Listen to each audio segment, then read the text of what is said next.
নমস্কার সমস্ত দর্শকদেরকে রূপশ্রী সাগর নিউজ চ্যানেলের পক্ষ থেকে আন্তরিক প্রীতি শুভেচ্ছা এবং অভিনন্দন জানাই। প্রত্যেক দিনের ন্যায় আজও আমরা ক্ষণিকের একটা আলোচনাতে রয়েছি রূপশ্রী সাগর নিউজ চ্যানেলে।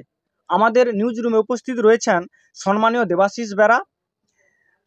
ব্রিগেড প্যারেড গ্রাউন্ডে 5 লক্ষ কণ্ঠে গীতাপাঠ অনুষ্ঠানে সাগর ব্লকের মুড়িগঙ্গা 2 নম্বর গ্রাম পঞ্চায়েতের দায়িত্বপ্রাপ্ত সনাতনী নেতৃত্ব। আমরা নিউজ রুমে উপস্থিত থাকার জন্য দেবাশিস বেরা মহাশয়কে আমরা নমস্কার জানাই। নমস্কার দাদা।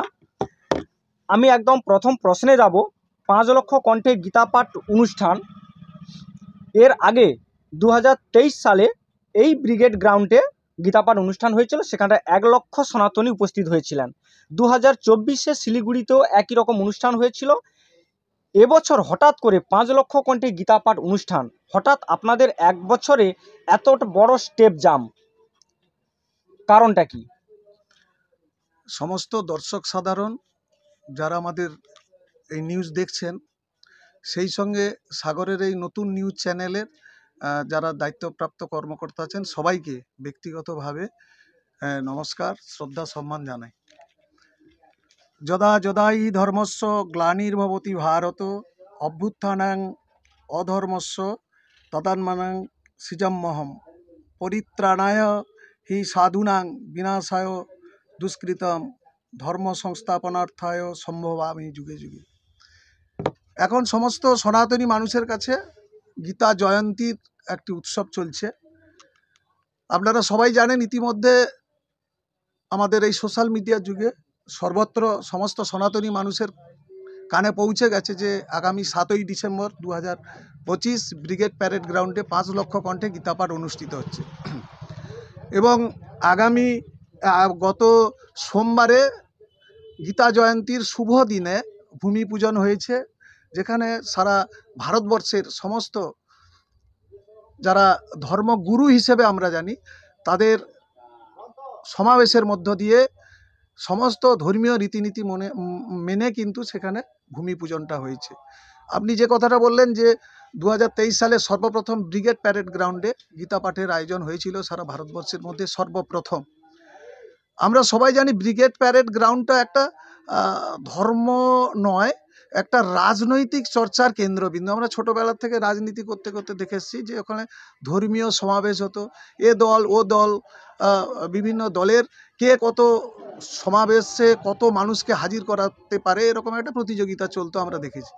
কিন্তু হঠাৎ করে আমাদের এই সনাতনী, আজকের যেটা বাস্তব সত্য কথা, যে আমাদের এই পশ্চিমবঙ্গ থেকে সব কিছু সারা ভারতবর্ষে ধীরে ধীরে ধীরে ধীরে ছড়িয়ে পড়ে। সেই সনাতনী আবেগকে কাজে লাগানোর জন্য 2023 সালে যারা আমাদের ধর্মগুরু হিসেবে আমরা যাদের চিনি তাদেরকে নিয়ে সর্বপ্রথম 2023 সালে 24শে ডিসেম্বর ব্রিগেড প্যারেড গ্রাউন্ডে প্রথম আজকের গীতা পাঠের আয়োজন করা হয়েছিল। দ্বিতীয়বার শিলিগুড়িতে করা হয়েছিল, সেখানেও 1 লক্ষ কণ্ঠে। কিন্তু আমরা দেখেছি যেহেতু এর অনলাইন মেম্বারশিপ নেওয়ার একটা ব্যাপার থাকে, সেটা 1 লক্ষ ছাড়িয়ে অনেক বেশি হয়েছে। তো এবারে সেই এবং আমরা সঙ্গে সঙ্গে 2023 সালে যখন হয় একসঙ্গে এত মানুষের গীতা পাঠ এবং গিনিস বুক অফ রেকর্ডসের নাম উঠেছিল এবং সঙ্গে সঙ্গে তার সেখান থেকে সার্টিফিকেট অনলাইনের মাধ্যমে এসেছিল, সেটাও জনসমক্ষে সাংবাদিকদের সামনে সাংবাদিক সম্মেলন করে আমাদের ওখানে যারা দায়িত্বশীল কার্যকর্তা ছিলেন, যারা এর আহ্বায়ক ছিলেন, তারা সেখানে প্রকাশ করেছিলেন, সেটাও আমরা দেখেছি। এবং সেই সংখ্যাটাকে 5 লক্ষ করতে চাই এই কারণে যে ওই 2 বছরের প্রয়াসকে দেখে সারা ভারতবর্ষের সমস্ত ধর্মগুরু যারা, সে বাবা রামদেব, যাকে আমরা স্বামী রামদেব, কেউ বাবা রামদেব বলেই আমরা জানি, হিরণময় গোস্বামী প্রভু, এরা বা আমাদের কার্তিক মহারাজ, ওনারা উদ্যোগ নিলেন যে এই গীতা পাঠের অনুষ্ঠানে সারা ভারতবর্ষের সমস্ত যারা আমরা ধর্মগুরু হিসেবে জানি, যারা সনাতনী ধর্মের প্রচারক হিসেবে সারা পৃথিবীতে সুনামের সঙ্গে ঘুরে বেড়াচ্ছে, তাদের বিশেষ অনুরোধে, তাদের দায়িত্বশীলতায় এই 5 লক্ষ কণ্ঠে গীতা পাঠের ব্যবস্থা করার জন্য ওনারা ঘোষণা করেছেন এবং সেটা সার্থক করার জন্য আমরাও সর্বতোভাবে চেষ্টা করছি। যদিও কাজটা খুব ছোট নয়, মহৎ এবং বৃহৎ, এবং এই 5 লক্ষ মানুষকে এক ছাতার নিচে হাজির করাটাও খুব কঠিন ব্যাপার। তবুও যেহেতু আমরা সনাতনী মানুষ, ওনারা আহ্বান করেছেন, আমরা চেষ্টা করব যে যেমন পারি সেই জিনিসটাকে সার্থক করার জন্য বা এই মহৎ কর্মসূচিকে বাস্তবায়িত করার জন্য। মূলত এই মহান কার্যক্রমে বিশিষ্ট ব্যক্তি হিসাবে কারা কারা উপস্থিত থাকছেন? এখানে উপস্থিত থাকছেন আমরা যেটা এই সোশ্যাল মিডিয়ার মধ্য দিয়ে আমরা দেখেছি যে এখানে উপস্থিত থাকছেন মাননীয় সভাপতি গীতা মনীষী মহামণ্ডলের পূজ্য স্বামী জ্ঞানানন্দজি মহারাজ। প্রধান অতিথি হিসেবে উপস্থিত থাকছেন পদ্মভূষণ পরম পূজনীয়া সাধ্বী ঋতম্ভরা। সম্মানীয় অতিথি পরম পূজ্য যোগ ঋষি শ্রী রামদেব বাবা। বিশেষ অতিথি হিসেবে উপস্থিত থাকছেন পূজ্য ধীরেন্দ্রনাথ শাস্ত্রী মহাশয়, বাগেশ্বরধাম সরকার, এবং এই সঙ্গে আরও বহু হিরণময় গোস্বামী এবং সেই সঙ্গে আরও বহু মৈথিলী ঠাকুর, যিনি 25 বছর বয়সী, এই মুহূর্তে বিহার থেকে কম বয়সী বিধায়ক হিসেবে নির্বাচিত হয়েছেন, উনিও উপস্থিত থাকবেন। এছাড়া আরও বহু বহু জ্ঞানী গুণী ধর্মজ্ঞানী মানুষজন এখানে উপস্থিত থাকবে। সাগর ব্লক থেকে আনুমানিক কত সংখ্যক সনাতনীরা এই কার্যক্রমে অংশ নেবেন বলে মনে হয়? আমাদের যেটা এস্টিমেট 2000-এর বেশি সনাতনী মানুষ সাগর থেকে ব্রিগেড প্যারেড গ্রাউন্ডে উপস্থিত হবেন।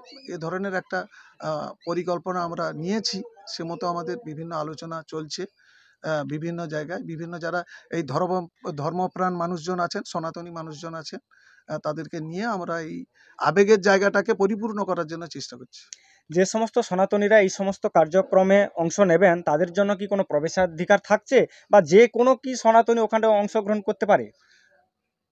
যে কেউ সনাতনী অংশগ্রহণ করতে পারে, তবে তার নিয়ম মেনে করতে হবে। যেমন আধার কার্ড সাথে থাকতে হবে। প্রথম বছর যেটা আমাদের হয়েছিল, ছবি এবং আধার কার্ড সহ তার একটি প্রতিনিধি কার্ড তৈরি করা হয়েছিল। সেই কার্ড দেখিয়ে তার প্রবেশাধিকার ছিল। সেখানে যে কেউ ঢুকতে পারবে না, সনাতনী হলেও ঢুকতে পারবে না, কিন্তু তার এই দুটো, তার এই প্রবেশাধিকারের কার্ড, প্রতিনিধি কার্ড এবং সেই সঙ্গে আধার কার্ডের জেরক্সটা বাধ্যতামূলক। এইটা নিয়ে এবং আমরা এই ভেসেল ঘাটে, আমাদের ভেসেল ধরার আগে ভেসেল ঘাটে সমস্ত সনাতনী মানুষজন যারা উপস্থিত হবেন তাদেরকে এগুলো আমরা সব ঠিকঠাক করে দেব, এবং তাতে সেখানে আমাদের সব প্রতিনিধিরা থাকবেন, আমরাও সেখানে শারীরিকভাবেও উপস্থিত থাকব। এই গীতাপাঠ অনুষ্ঠানের জন্য আপনাদের কি ব্লক ভিত্তিক কোনো সাংগঠনিক সংগঠন আছে? ব্লক ভিত্তিক আমাদের সংগঠন আছে। আমাদের ব্লকের দায়িত্বে আছেন, আমাদের ব্লকের দায়িত্বে আছে প্রেমাংশু বাবু, আমাদের দায়িত্বে আছে, এবং আমাদের প্রত্যেকটা অঞ্চল ভিত্তিক এক একজনের উপরে দায়িত্ব দেওয়া হয়েছে, তারা দায়িত্ব পালন করছেন। মূলত এই গীতাপাঠ অনুষ্ঠানের উদ্দেশ্য কি? দেখুন, গীতা নিয়ে বলার ধৃষ্টতা আমার নেই। যারা গীতা পঠন পাঠনের সঙ্গে যুক্ত, আমরা শুধু সাধারণ একজন সনাতনী হিসেবে আমরা এই সোশ্যাল মিডিয়ার যুগে মোবাইলের মধ্যে দিয়ে গীতার বিভিন্ন বাণী আমরা শুনি। গীতা পাঠের আসল উদ্দেশ্য হচ্ছে মানুষ যে অন্ধকারে, আজকের দিনে দিনে মানুষ একটা অন্ধকার জগতে চলে যাচ্ছে, গীতার বাণী মানুষের মধ্যে প্রবেশ করিয়ে তাকে সেই অন্ধকার থেকে আলোর পথে ফিরিয়ে আনাই হচ্ছে একমাত্র উদ্দেশ্য। আর সেই উদ্দেশ্যটা সবাই আমরা একসঙ্গে এক জায়গায় সঙ্ঘবদ্ধ হয়ে এই পবিত্র ভূমিতে আমরা সবার কানে এই মন্ত্র পৌঁছে দিতে চাই যে আমরা যাতে অসৎ থেকে সৎ হতে পারি, অসাধু থেকে সাধু হতে পারি, বিভিন্ন অপরাধমূলক কর্ম থেকে বিরত থেকে যাতে সুন্দরভাবে জীবন পরিচালনা করতে পারি, এটাই গীতা পাঠের মূল উদ্দেশ্য। এবং ভগবান শ্রীকৃষ্ণ প্রত্যেকটি জায়গায় 18টি অধ্যায়ে একই কথাই বারবার মানুষকে কিংবা ভক্তকে কিংবা অর্জুনের মধ্য দিয়ে সাধারণ মানুষ সব আপামর জনসাধারণের মধ্যে সেই বার্তাটাই পৌঁছে দেওয়ার চেষ্টা করেছি। রাজনৈতিক মহলে আলোচিত হচ্ছে যে এই অনুষ্ঠানটি বিজেপির নেতা নেতৃবৃন্দ পেছন থেকে পরিচালনা করছে সমস্ত সনাতনীদের ঐক্যবদ্ধ করার জন্য। এই বিষয়টাকে নিয়ে কি বলবেন? বিষয়টা হচ্ছে আমাদের পশ্চিমবঙ্গে এই যে কালচারটা, বিজেপি মানে হিন্দু, হিন্দু মানে সনাতনী, এই কালচারটাকে একটি সংখ্যালঘু সম্প্রদায়ের মধ্যে একটা বিভাজনটাকে ছড়িয়ে দেওয়ার একটা কৌশল, যাতে আলাদা করা যায়। কলকাতা শহরকে সনাতনীদের হাত থেকে আলাদা করার একটা কৌশল, যে এটা সনাতনী মানে হিন্দু, হিন্দু মানুষের একটা সমাবেশ হচ্ছে সেখানে, যাতে অপরাপর সম্প্রদায়, কিন্তু সনাতনীদের কোনো সময় কোনো রকম উদ্দেশ্য নেই অপরাপর অন্যান্য ধর্মের, আমার ভারতবর্ষের আপামর যত ধর্ম আছে কাউকে আঘাত করা, এ ধরনের কোনো ইতিহাস নেই। এটা এই বক্তব্যটা পেশ করার একটাই মাত্র উদ্দেশ্য হচ্ছে ভোটের রাজনীতিকে সুরক্ষিত করার জন্য। কারণ বর্তমান যে সরকার চলছে, সরকারের আসল উদ্দেশ্য একটি গোষ্ঠীর যাদের আমরা বলি সংখ্যালঘু সম্প্রদায়, তাদের ভোট ব্যাংককে ঠিক রাখার জন্য এই ধরনের একটা কৌশল মানুষের মধ্যে প্রচার করার জন্য বা এই ধরনের একটা সুরসুরি দেওয়ার জন্য। বর্তমান বছরে তো আপনারা দেখেছেন, টিভির পর্দায় দেখেছেন, মাননীয় মুখ্যমন্ত্রীকে আমন্ত্রণ জানানো হচ্ছে আসার জন্য। সে এখানে সবাইকে A to Z সবাইকে আমন্ত্রণ জানানো হচ্ছে, যার ভালো লাগবে আসবে। তবে বিশেষ করে এই সনাতনীদের এটি একটি সর্ববৃহৎ, সারা পৃথিবীর মধ্যে একটি বৃহৎ অনুষ্ঠান, এটাকে কিন্তু মাথায় রাখতে হবে। গতবারের গীতা পাঠ অনুষ্ঠানে আমরা দেখেছি বিজেপির প্রথম সারির অনেক নেতা নেতৃবৃন্দ উপস্থিত ছিলেন, যেমন শুভেন্দু অধিকারী ছিলেন, সুকান্ত মজুমদার, দিলীপ ঘোষ প্রমুখ ব্যক্তিরা ছিলেন, কিন্তু শাসক দলের কাউকে আমরা তেমন দেখতে পাইনি। যদিও আপনি একজন বিজেপির কর্মী তথা অঞ্চল প্রমুখ, আমি যতদূর জানি সেক্ষেত্রে কি বলবেন? একই কথা, যে একটি গোষ্ঠীর বা একটা সম্প্রদায়ের মানুষকে তুষ্টিকরণের একটি ভাবাবেগ তৈরি করার জন্য এই ধরনের একটা কর্মসূচি। আজকে দেখুন, ভারতবর্ষে যে কৃষ্টি সংস্কৃতি, সেখানে ভারতবর্ষের কৃষ্টি সংস্কৃতিতে এই ধরনের কোনো বিভাজন নেই এই মুহূর্তে। কিন্তু আমার এই পশ্চিমবঙ্গে বিজেপিকে একটি গোষ্ঠীর কাছে অচ্ছুত করে রাখার জন্য আজকের এই কর্মসূচি। অথচ এই দুর্গাপূজাতে আমি যদি তর্কের খাতিরে বলি, ববি হাকিম তার নিজস্ব পুজো আছে, আমি নিজে জানি, আমি উনার বাড়িতেও গেছি, উনার মা এখনও পর্যন্ত পুজো পাঠ করেন, বাড়িতে তুলসী মঞ্চ আছে। কিন্তু সেখানে বাইরে এই জিনিসটা একটা সম্প্রদায়ের মানুষকে একটা জায়গায় গুছিয়ে রাখার একটি কায়দা, যে কারণে না গিয়ে এই বার্তাটা তাদের কাছে পৌঁছানো হচ্ছে যে না, আমরা ওর সঙ্গে যুক্ত নয়, এটা শুধু খালি একটা হিন্দুদের একটি অনুষ্ঠান। আমি সর্বশেষ প্রশ্নেই যাব, সাগর থেকে যে সমস্ত সনাতনীরা যাবে তাদের জন্য কি কি পরিষেবা থাকছে? পরিষেবা আমরা ভ্যাসেলের সঙ্গে কথা বলেছি, যে ডাবল জার্নি সিঙ্গেল ফেয়ার, যেটা আমরা বিগত দিনে করেছি, ওনারাও সম্মতি প্রদান করেছেন। সেই মতো আমরা আমাদের সঙ্গে যারা যাবে তাদের প্রথম আমাদের ওখানে ক্যাম্প থাকবে, ক্যাম্পে আমাদের প্রতিনিধিরা থাকবে, তাদের প্রতিনিধি কার্ড দেওয়া হবে আধার কার্ড নিয়ে, এবং তারপরে আমরা সবাই এখানে ভ্যাসেল পেরোবো। ভ্যাসেল পেরিয়ে আমাদের 94-এ বাস থাকবে, সেটাও আমাদের নিজস্ব খরচে উদ্যোগে থাকবে, এবং তারপরে আমরা ট্রেনে যাব শিয়ালদা। শিয়ালদায় পৌঁছে ওখানে টিফিনের ব্যবস্থা থাকবে, টিফিন খাওয়ার পরে ওখানে আবার বাসের ব্যবস্থা থাকবে ব্রিগেডে যাওয়ার জন্য, এবং ব্রিগেডে ওখানে রাত্রিবেলা 10 ডে আমাদের থাকার 2023 সালে যেরকম ব্যবস্থা ছিল বর্তমান বছরে সেভাবে থাকবে, এবং রাতে যথারীতি মিলের ব্যবস্থা থাকবে, এবং 2023 সালে আমরা দেখেছি কম্বল দেওয়া হয়েছে, ব্যক্তিগতভাবে সবাইকে কম্বল দেওয়া হয়েছে, এই বছরও তার ব্যবস্থা থাকবে, যেহেতু শীতকাল। আর এই অনুষ্ঠানটা শীতকালে হওয়ার পেছনে একটা কারণও আছে, অনেকে বলে শীতকালে না করে অন্য সময়, যে আমরা দেখেছি 2023 সালে যে অনলাইন মেম্বারশিপ নেওয়া ছিল তাতে 1,70,000 ছাপিয়ে গেছিল, তো এবছর 5 লক্ষ। তো 5 লক্ষ মানুষের টেন্ট তো করা যাবে না, পুরো খোলা আকাশের নিচে ব্যারিকেডের মধ্যে সবাইকে এক একটা জোন ভাগ করে সবাই বসবে, এবং সব স্ক্রিনিং সিস্টেম থাকবে, সে স্ক্রিনে সব কিছু দেখা যাবে। তো এ ধরনের এই বৃহৎ কর্মসূচি এই রকম শীতকালে ছাড়া সম্ভব নয়। শীতের সময় যারা যাবে তাদের থাকার অসুবিধার জন্য, অসুবিধার কথা মাথায় রেখে কম্বলেরও ব্যবস্থা থাকবে, এবং পরের দিনে সকালবেলা ওখানে বায়ো টয়লেট থাকে, ছিল, বর্তমান বছরেও কিছু কিছু ত্রুটি বিচ্যুতি 2023 সালে হয়েছিল, সেগুলো আমরা আলোচনা করে নিয়েছি সার্বিকভাবে, যাতে বর্তমান বছরে না অসুবিধা হয়, যাতে যারা যাবে সাগর থেকে একদিন আগে যাবে তাদের অসুবিধা না হয়। বায়ো টয়লেট থাকবে, এবং জলের এনাফ জলের ব্যবস্থা থাকবে, ছিল।